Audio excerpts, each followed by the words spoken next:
afternoon session. So we're going to start with some interesting tech from Microsoft. I think Azure and Microsoft in general is doing a lot of good things, especially in the open source sector at the moment. So actually looking forward to see this as well. I never tried it myself, but it looks interesting. So put your hands together. Our next speaker. Thank you. Hi everyone, can you hear me? Is it okay? Awesome. Okay, so my name is Mina Sherban and I'm a senior BI developer with Ernst & Young, rebranded as EY.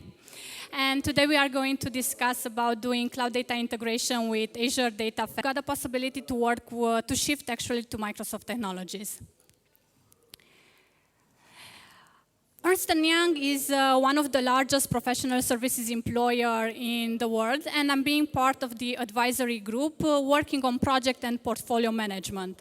Basically what we do there, we are offering consultancies in different areas. We are helping our clients gain better visibility into the status of their projects so they can decide how to invest their money and also how they can prioritize their project.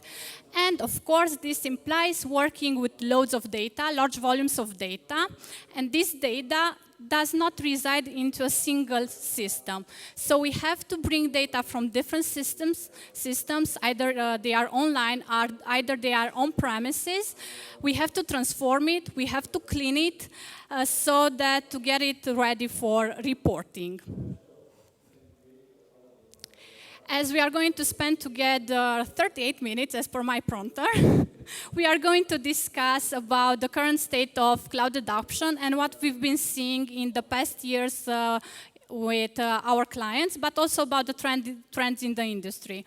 I'm going to touch also the key requirements for data modern integration tools. We'll have a look at the core concepts for Azure Data Factory and also Logic Apps. I'll go into a short demo. Hopefully the internet connection will be stable enough to be able to show you what we have in the cloud. And at the end, because we have a very short and limited time, note down your questions and you can address them either at the end, either at our stand. So let's begin with more interesting things. I think that at this point are more than 10 years since we are talking about cloud. And cloud computing is becoming just computing. In the past years, we have seen three main stages for cloud adoption: software as a service, infrastructure as a service, and also platform as a service.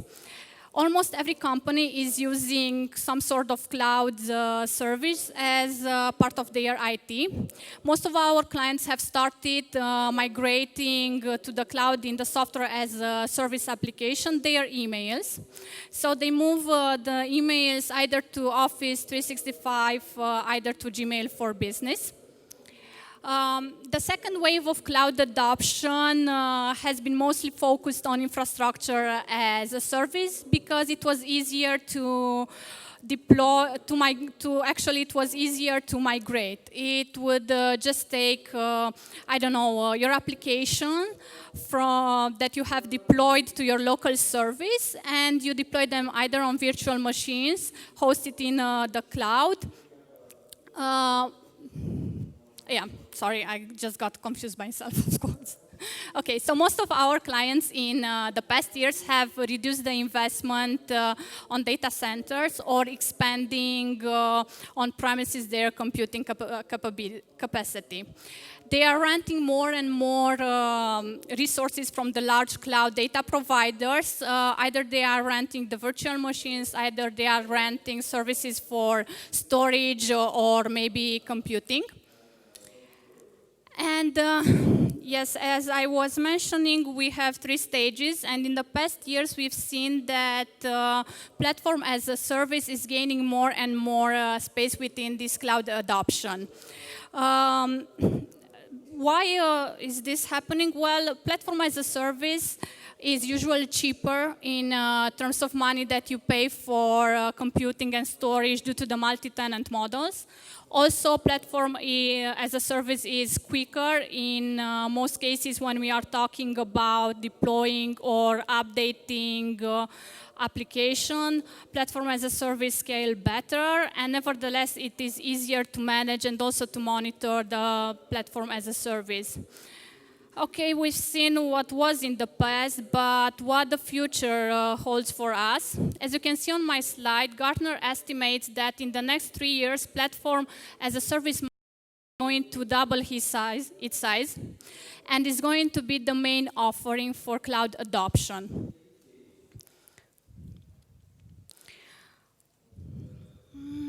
Okay, but how is this going to impact our work if you are a BI developer? Well, this trend definitely it has a huge impact on, especially myself, on this BI and data warehousing areas. So I think that for us it is really important to start gaining knowledge in this direction because it is the future, as all the big companies are estimating this. Also, many players in this space have been working on providing data integration solution, which can work in the cloud with the platform as a service model. And Microsoft is one of these big players, and they are investing more and more in a completely new platform to address all these market needs. So, with all this in mind, let's have a look at the key requirements for modern data integration tools. They are universal, regardless of the tool that you are using.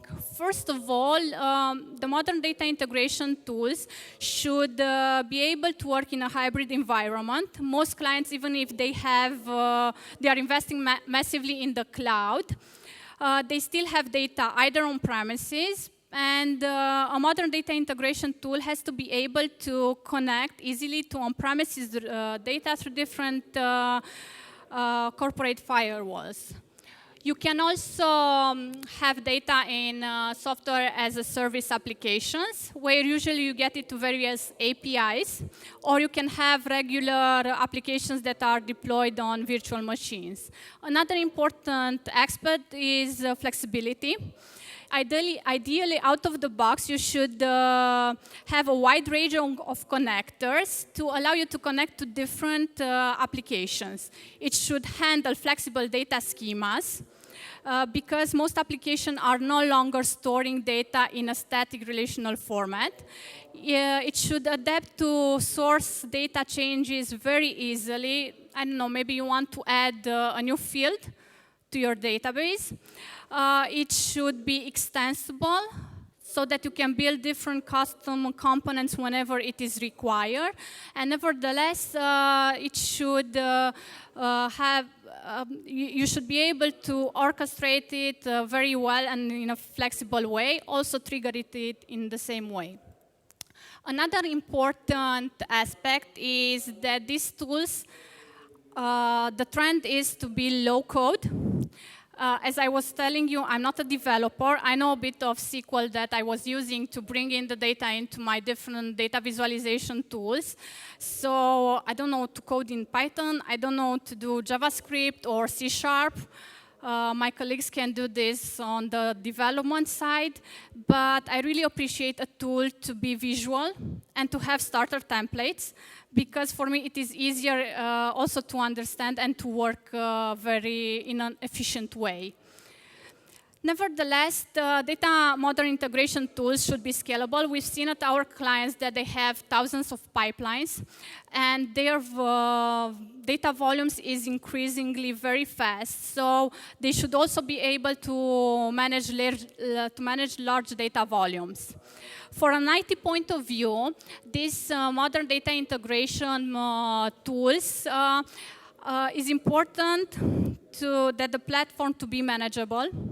So, which means that to have a good support in monitoring and auditing your pipelines. You should be able to set up who can access your pipeline, who can change your pipeline, and all these security controls. In the same way, in the same time, you should be able to automate your deployment of your data pipelines, and also to have a continuous integration support.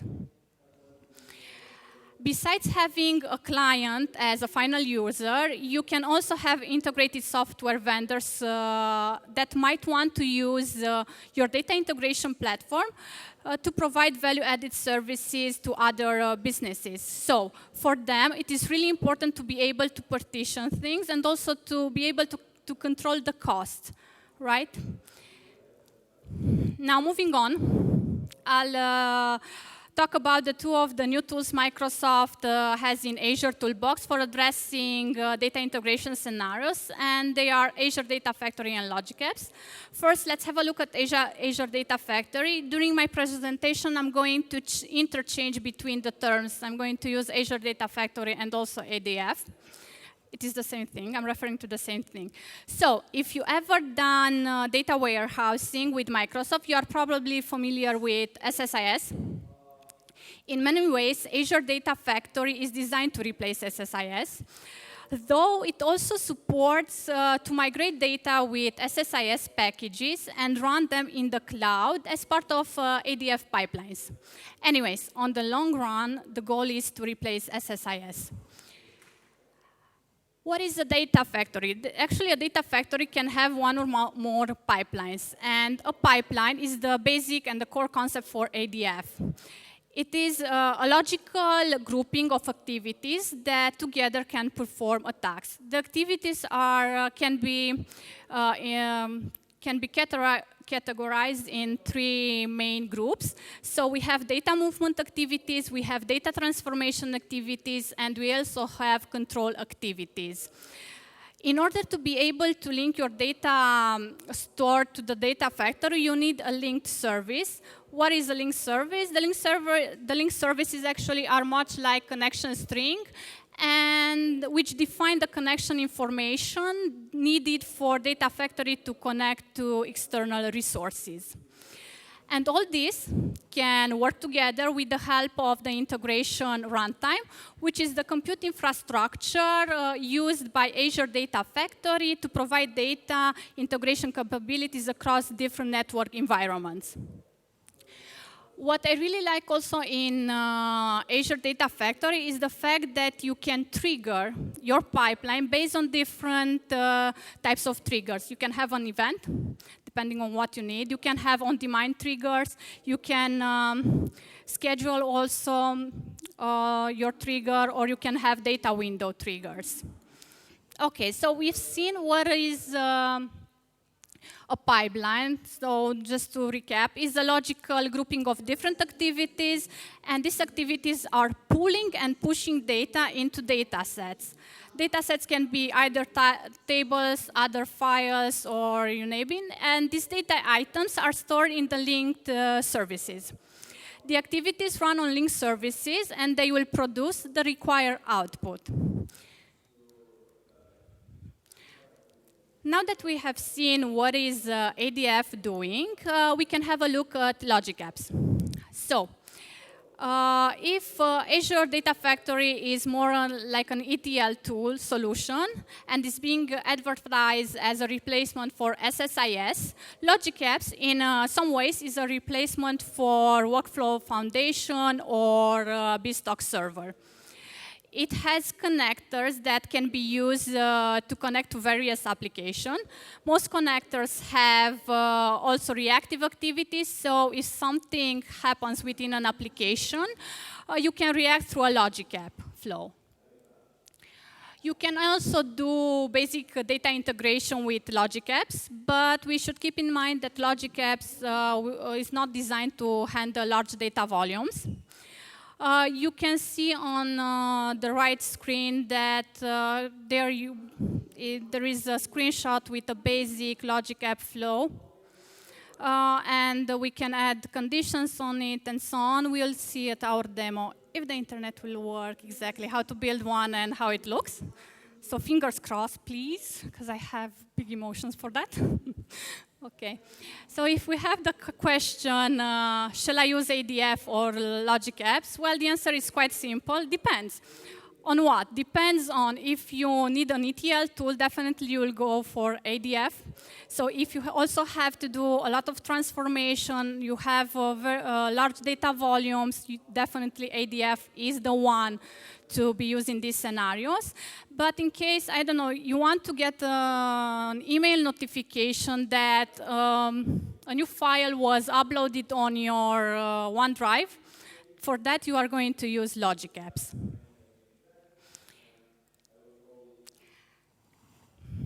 Let me share what the demo will be all about. So what we want on this demo, I'm going to use Azure Data Factory to pull information from Project Online. Project Online is fundamentally a software as a service application, but also I'm going to pull some data from a SQL database, which is on premises. I will be using Logic Apps to trigger my ADF pipeline when data changes in Project Online. Actually, when a new project is going to, when a project is going to be published on Project Online. So fingers crossed, I want to start my demo, okay?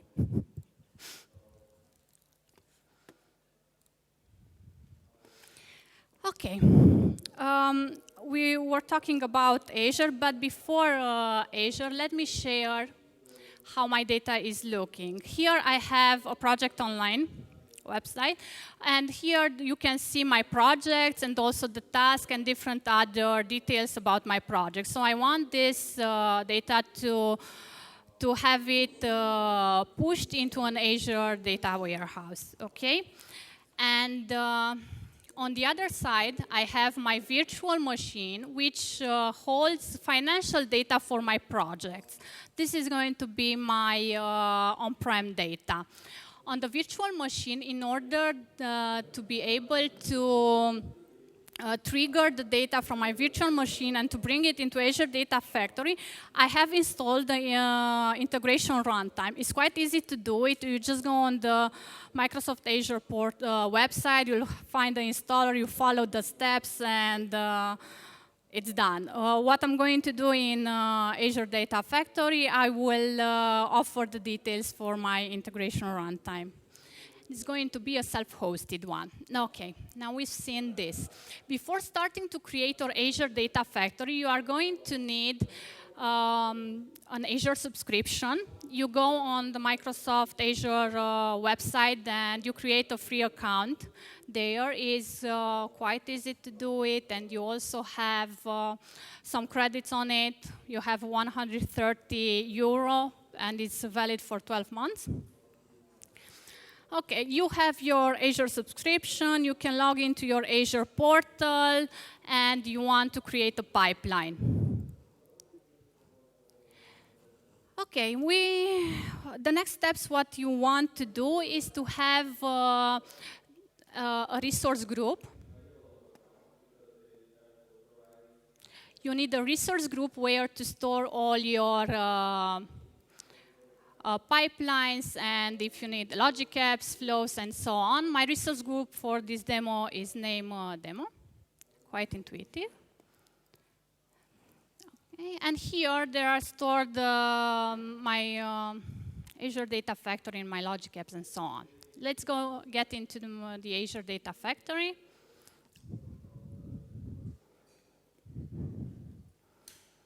Okay. You will see that it's really easy to work with. It has a really nice interface and intuitive. You can create a pipeline either from template, either from scratch. You can configure your SSIS integration, as I was mentioning earlier, that you can bring in your SSIS packages. You can set up your code repository. I don't want to click there because if not, it's not going to upload, so I don't want to. Okay, let's go into the edit. Before starting creating your actual pipeline, you need connections. The connections can be in the same way created really, really easily. You just go on the new and you create your new connection. I've already created them just to save some time. I'm going to show you first my connection for Project Online.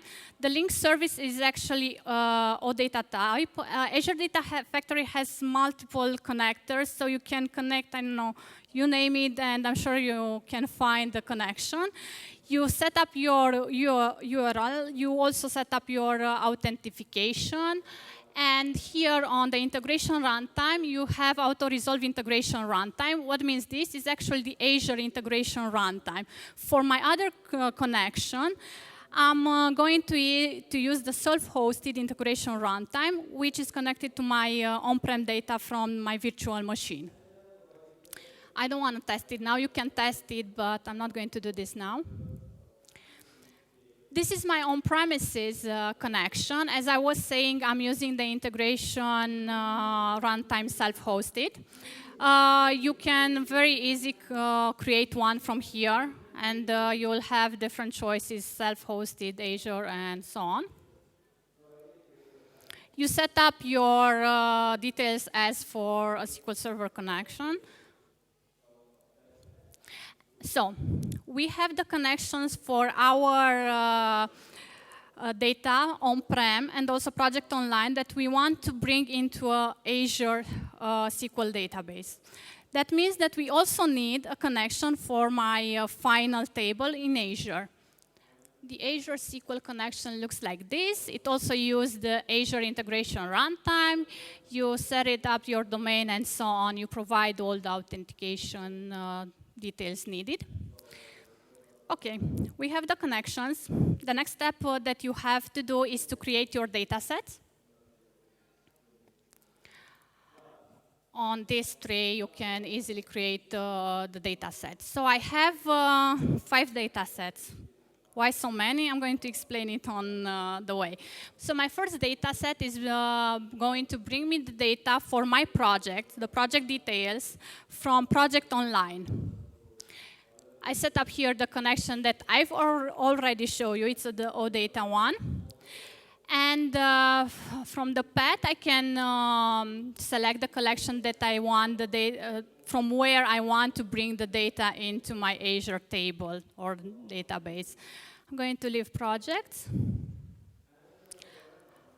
Here you can see your schema, and you can also add different parameters in case needed. The on-premises table is very familiar. It's just that at the connection level, I'm using the on-premises connection. And from here, you can select, if you have multiple tables, the table that you want to use in your pipeline. Okay, so we have the data sets which already have in them the data for my project details and also the financial data for this project, which are brought from on-premises. I'm going to use, for the demo, 2 staging tables. I'm going to explain why when I'm going to show you the data flows. And after that, these 2 staging tables, which they hold the data from on-prem, one and the others from Project Online, they are going to be merged together with data flow. I'm going to show you only one table. They are built very similar. So you select your connection for Azure SQL, and you can select your tables. I have multiple tables here, so I wanted to select only the one that is going to hold all data. Now let's see the pipeline. From here, you can create a new pipeline. As I already have it, let's see how it looks. As mentioned earlier, we have 3 main types of activities that we can do with pipelines. We have the data movement activity, we have the data transformation activity, and we have control activities. Here we have to copy data activities, which are in the Move and Transformation tab, as you can see. If the copy activities are more about extracting and loading from ETL, the data flow that I'm going to use to merge the tables into a single table is more about transformation. How you build copy data activities. You just add it from here, drag and drop. It's all drag and drop and really intuitive. You set up your source. And for this on-prem data, I want my source to be my data set created specifically for this, and which is on-prem financial, which brings me the financial data for my project. You create your, you add your sink. The sink is actually the destination table in Azure. You map your data between your table and the Azure table. Here, the mapping is done implicitly. Why? Because we have the same number of columns on my data source, and I have the same number of columns on my destination. And a very important point is the fact that the name of the columns is exactly the same in both the source and the destination. So Azure knows how to do everything and is going to map everything very well. But the interesting thing is for my project online data. Here, the projects from Project Online have multiple columns, and I don't need them. So on my destination data set, I've selected only the columns that I want. That means that the mapping is not going to be done automatically. So we need an explicit mapping. So the explicit mapping can be done in two ways. Either you import your schemas from here, and you just it's going to show all the mapping, or you can do it at the query level here, and you can tell to Project Online via a query that actually please bring me only these columns. In this case, the mapping is going to be done by the tool if you tell him which column to bring in. Okay, we have the copy activities. We have the final tables for financial data and project data in Azure.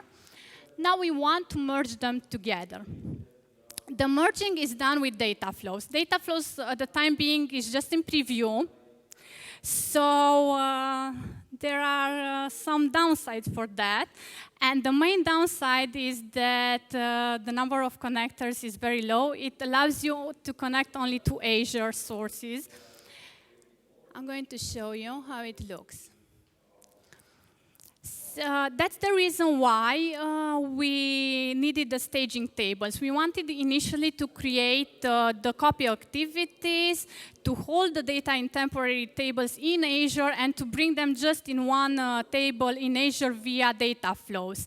But because we cannot connect, we can connect in data flow at this point only to Azure resources, we needed the staging tables just for one little step. I hope that in the future is going to work better. So we have the sources, which are our staging tables. In the same way, they are very intuitive to build. After that, we are merging the table. Here is an example with full outer join. And the destination, you have to set up what you do with the merge. We push the data to our final table in Azure. I think that it's pretty intuitive. Also, this one, the mapping is done automatically, and it's all good. OK, so we've seen the pipeline. Another important thing that when you have thousands of pipelines are the triggers. You can build one here. I haven't built any because we are going to look to use actually logic apps to trigger our ADF pipeline.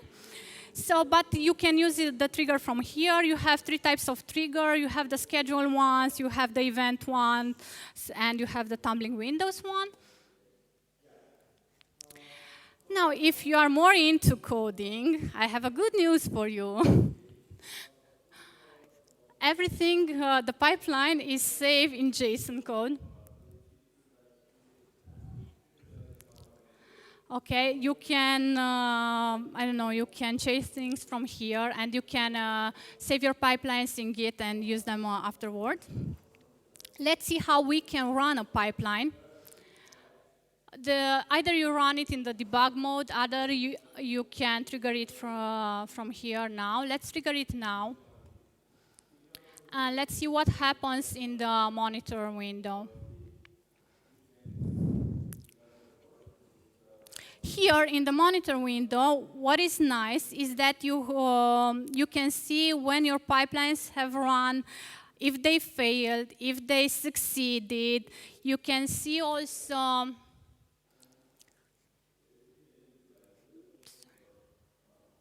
going to open this. You can see exactly what activity is running the pipeline. So we've seen that on-prem copy data activity has run successfully. Now it's copying the data from project online.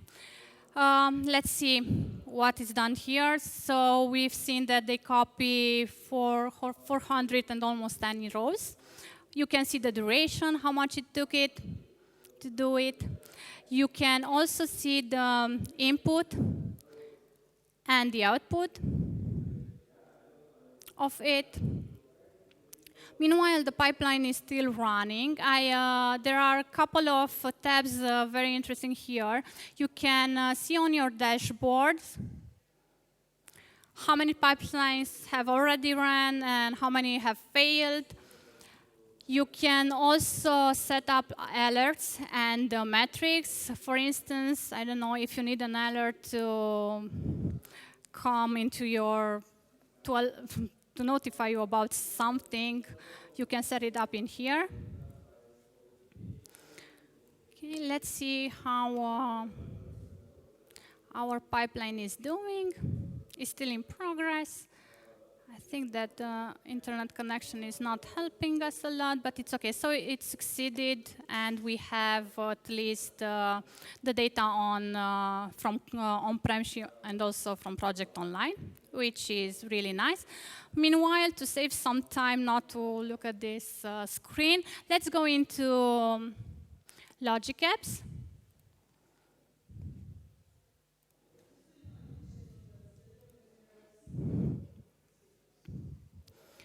I've already created this just to save some time. So what is my Logic App flow doing? I have an action that whenever a project is published on my project online, it's going to check it with a frequency of 3 minutes. So when a new project has been published online, I'm going to save in a variable the project ID, and I'm going to parse this project ID to trigger my my ADF pipeline. And the flow is very simple and is really intuitive as well. I'm not going to run it because I don't have any projects published right now. Okay, so this is it about Azure Data Factory and Logic Apps. The main idea to take away from this presentation is that computing is changing a lot and that new applications are built to operate in hybrid environments and setups. So I would say that we as business intelligence and data warehousing developers have to adapt to this new approach and to these new tools. If you have any questions, you can find us with my team on our booth. EY, it's right here at the exit. Or you can send them via email, and I promise I'll get back to you. Or you can address them now, as we still have 5 minutes, and I'm proud of myself to be in time, to be honest. Well done, thank you.